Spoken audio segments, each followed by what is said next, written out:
ফাইবারবস বাংলা টিউটোরিয়ালের আজকে পার্ট 10। গত পর্বে আমরা কথা বলেছিলাম কিভাবে প্রাইজিং স্টেপটা ফুলফিল করতে হয় গিগ তৈরির ক্ষেত্রে। আজকে আমরা কথা বলবো description and FAQ. FAQ means frequently asked questions. তো দেখি আমরা কিভাবে একটি গিগের ডেসক্রিপশনটা লিখতে হয়। আগের স্টেপগুলো আমরা যেভাবে করেছি ঠিক সেমভাবেই ডেসক্রিপশনের যে স্টেপটা সেটা আমরা লিখব। তো সেটা লেখার জন্যে আমরা আবারও গিগ রিসার্চ করব এবং এই ক্যাটাগরিতে যারা গিগ সেল করছে তাদের ডেসক্রিপশনটা দেখব এবং দেখে তাদের থেকে ধারণা নিয়ে নিজেরা একটা ডেসক্রিপশন তৈরি করব। অবশ্যই কপি করা যাবে না, জাস্ট ধারণাটা নিব। তার আগে এখানে বেশ কয়েকটা অপশান আছে, তো দেখি আসলে এইগুলো কিভাবে কাজ করে। আমি জাস্ট এখানে লিখি হ্যালো। তো হ্যালোটাকে যদি আমি বোল্ড করতে চাই তাহলে এটাকে মার্ক করে বোল্ডে ক্লিক করলে এটা বোল্ড হয়ে যাবে।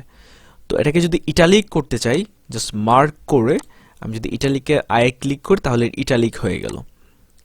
অ্যান্ড আমরা যদি চাই যে আবার যদি আপনি মার্ক করে ক্লিক করেন তাহলে আগে যেরকম ছিল সেরকমই হয়ে যাবে। এটা নর্মাল করলাম। আমরা যদি চাই যে এটাকে হাইলাইট করতে তাহলে এটার মধ্যে ক্লিক করলেই এটা হাইলাইট হয়ে যাবে। এবং এখানে যদি লিখি হাই, এখানে যদি আমি ক্লিক করি তাহলে এটা বুলেট হয়ে যাবে। পয়েন্ট আকারে যদি কোনো কিছু লিখতে চাই তাহলে এখানে ক্লিক করলেই সেটা পয়েন্ট আকারে হয়ে যাবে। এবং মার্ক করে যদি এইখানে আবার ক্লিক করি তাহলে এটা পয়েন্ট আকারে হবে 1 2 3 সিরিয়ালি একটার পর একটা। এখন যদি আমি এন্টারে ক্লিক করি তারপরে 3 চলে আসবে। হ্যাঁ, এবং দুইটা ক্লিক যদি করি তাহলে আবার নর্মালি যেভাবে লেখা হয় সেভাবে চলে যাবে। তো আশা করি আপনারা বুঝতে পেরেছেন। তো গিগের ডেসক্রিপশন লেখার জন্য আমরা যে ক্যাটাগরিতে গিগটা তৈরি করেছিলাম আমরা সেই ক্যাটাগরিতে চলে যাচ্ছি। ওয়ার্ডপ্রেস থেকে আমরা বাগ ফিক্সিংয়ে গিগ তৈরি করছিলাম। তো আমি এখন বাগ ফিক্সিংয়ে আছি। বেস্ট সেলিং থেকে আমি এখানে রেকমেন্ডেড গিগগুলো ওপেন করছি। আমরা যদি লক্ষ্য করি যে তাদের গিগগুলো কিভাবে লিখেছে, প্রথমে একটু ডেসক্রিপশন দিয়েছে, তারপরে সে লিখেছে যে কেন তাকে হায়ার করবে বায়ার, এবং সার্ভিস ইনক্লুড ফিক্সিং, যে বিষয়গুলো সে এখানে সলভ করবে এরকমভাবে লিখেছে, এবং লাস্টে একটি হেডিং দিয়েছে। তো সেমভাবেই প্রত্যেকটা গিগেই কিন্তু অলমোস্ট সেমভাবেই তারা উপস্থাপন করেছে। অ্যান্ড আপনি যখন এই ডেসক্রিপশনটা লিখবেন তখন এরকম যে ক্যাটাগরিতে কাজ করতে চাচ্ছেন, যে ক্যাটাগরিতে আপনি গিগটা তৈরি করতে চাচ্ছেন, ওই ক্যাটাগরির উপর 8 থেকে 10টা গিগ আপনি রিসার্চ করুন। রিসার্চ করে তাদের থেকে ধারণা নিয়ে আপনি আপনার গিগের ডেসক্রিপশনটা তৈরি করে ফেলুন। তো গিগের ডেসক্রিপশন তৈরি করার জন্যে তো এখানে বলেই দিয়েছে যে যত বেশি সম্ভব ডিটেলস আপনি এখানে রাখুন, কারণ বায়ার যদি আপনার ডেসক্রিপশনটা পড়ে তাহলে যেন সে বুঝতে পারে অ্যাকচুয়ালি আপনি কি প্রোভাইড করছেন এই সার্ভিসটার মধ্যে। অ্যান্ড অবশ্যই গিগ ডেসক্রিপশন লেখার সময় আপনার পোর্টফোলিও কোনো লিঙ্ক বা কখনো কোনো লিঙ্ক ইউজ করা যাবে না। তো আমি আগে থেকেই 10-12টা গিগ একটু রিসার্চ করে আমি একটি ডেসক্রিপশন আগে থেকে বানিয়ে রেখেছি। তো এইটা আমি এখানে কপি পেস্ট করে দিচ্ছি। গিগের প্রথমেই আমি লিখছি যে contact me before you placing order, এটা আমি বোল্ড করে দিচ্ছি এবং হাইলাইট করে দিচ্ছি।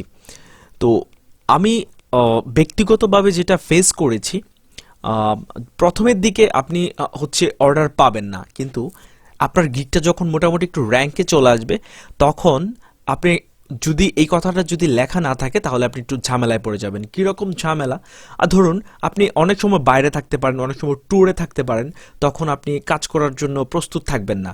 অ্যান্ড তখন যদি একটা বায়ার আপনাকে কন্ট্রাক্ট না করে আপনাকে অর্ডার করে দেয় তখন কিন্তু আপনি একটু ঝামেলায় পড়ে যাবেন।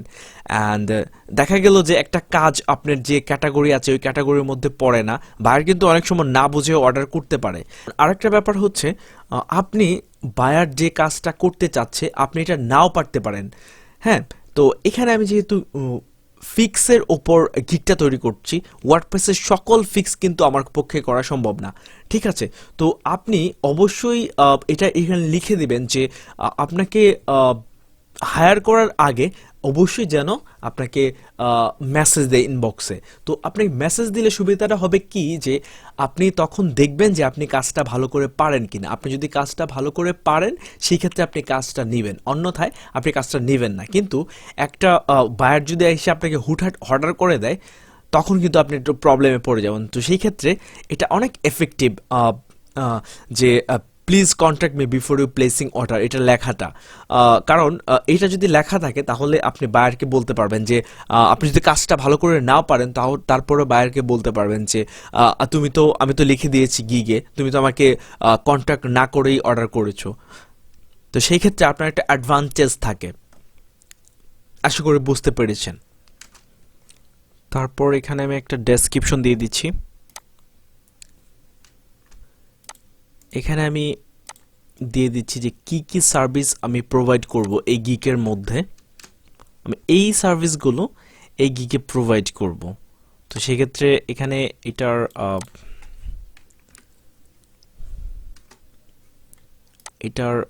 হেডিংটাকে একটু বোল্ড করে দিচ্ছি এবং একটু মার্ক করে দিচ্ছি এবং এইগুলোকে বুলেট করে দেই, দেখতে ভালো লাগবে। এগুলোকে আমি বুলেট করে দিয়েছি। তারপর আমি লিখে দিচ্ছি কেন সে আমাকে হায়ার করবে, এটা বোল্ড করে দিলাম। Available 24 hour free support, unlimited revision. তারপর আমি লিখলাম if you not happy with my work then I will refined you without questions. এইটা মার্ক করে দিচ্ছি, কোয়েশ্চেনটাকে মার্ক করে দিচ্ছি। এখানে আপনাকে 2000 ক্যারেক্টারের মধ্যে শেষ করতে হবে। প্রথম আমরা কি করলাম, প্রথম হচ্ছে আমি লিখে দিলাম যে please contact me before you placing order. Order করার আগে যেন অবশ্যই আপনার সাথে কন্ট্যাক্ট করে। তারপরে একটু ডেসক্রিপশন দিলাম, তারপর দিলাম যে কি কি সার্ভিস আমি প্রোভাইড করছি এই গিগের মধ্যে, অ্যান্ড হোয়াই হায়ার মি, আমাকে কেন হায়ার করবে সে। তারপর হচ্ছে তার যদি কোনো কোয়েশ্চেন থাকে তাহলে আমার সাথে যোগাযোগ করার জন্য, আমাকে মেসেজ করার জন্য আমি তার মেসেজের জন্য অপেক্ষা করছি। অ্যান্ড লাস্ট একটা থ্যাংক ইউ দিলাম। Have a good day. সবসময় চেষ্টা করবেন যেন ব্রিফলি লেখা যায়। তো এটা হচ্ছে ডেসক্রিপশন। তারপর হচ্ছে ফ্রিকোয়েন্টলি আস্কড কোয়েশ্চেন। এটা হচ্ছে সাধারণত বায়ারের কিছু কমন কোয়েশ্চেন থাকে। এই কমন কোয়েশ্চেনগুলো আপনি এখানে কোয়েশ্চেনটা এবং আনসারটা দিয়ে রাখতে পারেন, তাহলে এটা আপনাকে বারবার প্রত্যেকটা বায়ারকে আলাদা করে বলতে হয় না। এটা কিরকম হতে পারে আমি একটু দেখাচ্ছি। জাস্ট এটা আসলে দেখি তো কেউ করেছে কিনা। নর্মালি হচ্ছে কেউ করছে না, তবে এটা এফেক্টিভ হয়। আপনি যদি চান তাহলে ইউজ করতে পারেন। আমি দেখিয়ে দিচ্ছি কিভাবে আপনি এই ফ্রিকোয়েন্টলি আস্কড কোয়েশ্চেন কিভাবে আপনি সেট করবেন। জাস্ট এখানে একটু একটা ক্লিক করবেন, ক্লিক করার পর এটা হচ্ছে আপনার কোয়েশ্চেনটা কি থাকবে এবং সেখানে হচ্ছে আপনি আনসারটাও দিয়ে দিবেন। তো মনে করুন যে আমি এখানে বায়ারের একটা কোয়েশ্চেন থাকতে পারে এরকম যে will you support me after delivery. ব্যাপারটা হচ্ছে যে ডেলিভারি দেওয়ার পরেও কি তুমি আমাকে সাপোর্ট দিবা। তো এখানে হচ্ছে আপনি লিখতে পারেন যে নো, অথবা যদি আপনি সাপোর্ট দেন তাহলে আপনি কিভাবে সাপোর্টটা দিবেন, কত সময়ের জন্য সাপোর্টটা দিবেন সেটাও বলতে পারেন। আমি 12 ঘন্টা পর্যন্ত সাপোর্ট দিব।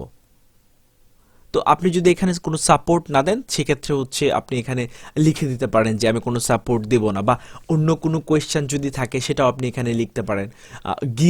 গিগের ক্ষেত্রে ক্যাটাগরির ক্ষেত্রে কোয়েশ্চেনগুলো ভিন্ন ধরনের হবে, সবসময় যে এইরকম হবে ব্যাপারটা তা না। মনে করুন যে আপনি কোনো একটা ই-কমার্স ওয়েবসাইট ডিজাইন করবেন, তো সেই ক্ষেত্রে এখানে এই কোয়েশ্চেনগুলো এরকম হতে পারে যে থিমটা কি আপনি দিবেন নাকি বায়ার দিবে, এবং প্লাগইনগুলো যদি কখনো পারচেজ করতে হয় সেই প্লাগইনগুলো কি আপনি পারচেজ করে দেবেন নাকি বায়ার আপনাকে পারচেজ করে দেবে। আশা করি বুঝতে পেরেছেন। আমরা ডেসক্রিপশন শেষ করলাম এবং ফ্রিকোয়েন্টলি আস্কড কোয়েশ্চেন এটাও আশা করি আপনারা বুঝতে পেরেছেন। তো 7 কন্টিনিউ ক্লিক করলাম। এখন এখানে হচ্ছে আপনার রিকোয়ারমেন্ট। তো রিকোয়ারমেন্টটা কেমন হবে এটা নিয়ে আমরা পরবর্তী যে ভিডিও আছে ওই ভিডিওতে কথা বলবো। সেই পর্যন্ত ভালো থাকুন, এবং যদি কোনো কিছু বুঝতে না পারেন তাহলে অবশ্যই কমেন্ট বক্সে জানান। আর আপনার যদি কোনো সাজেশন থাকে সেটা আপনাকে জানাতে পারেন। আর দয়া করে আমাদের চ্যানেলটা সাবস্ক্রাইব করুন যদি আপনি ভিডিওগুলো দেখে উপকৃত হন। ধন্যবাদ।